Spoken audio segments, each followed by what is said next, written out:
Hello, people. So, as of yesterday, imagine in a single day, I made sure to read this book. It's called A Little Thing Called Life by Linda Thompson.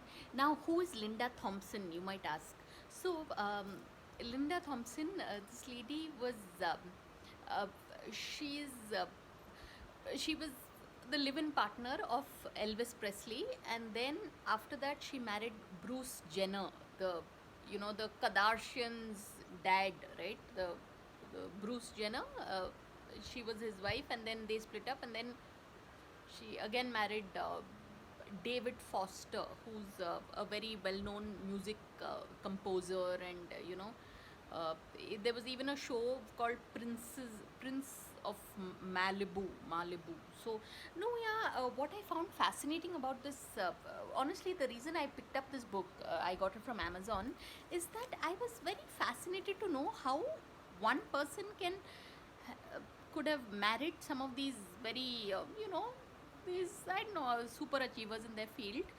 And honestly, really, after reading the book, you realize that it entails a certain kind of, you have to lose your own individuality, which is never worth it, like.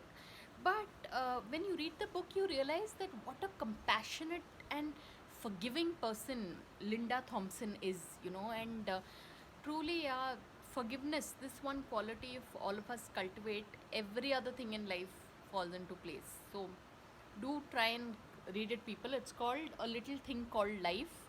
It will give you an insight into the lives of all these top performers like Elvis Presley, and he's known to have had a bad temper. And then Bruce Jenner, who was a very calm and sorted guy until he realized it was his own turmoil to turn, like to go in for the gender transformation.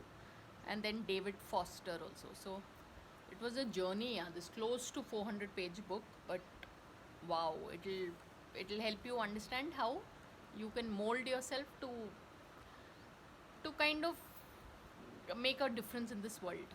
So it's already a 2-minute video. So on that note, thanks for watching and please subscribe.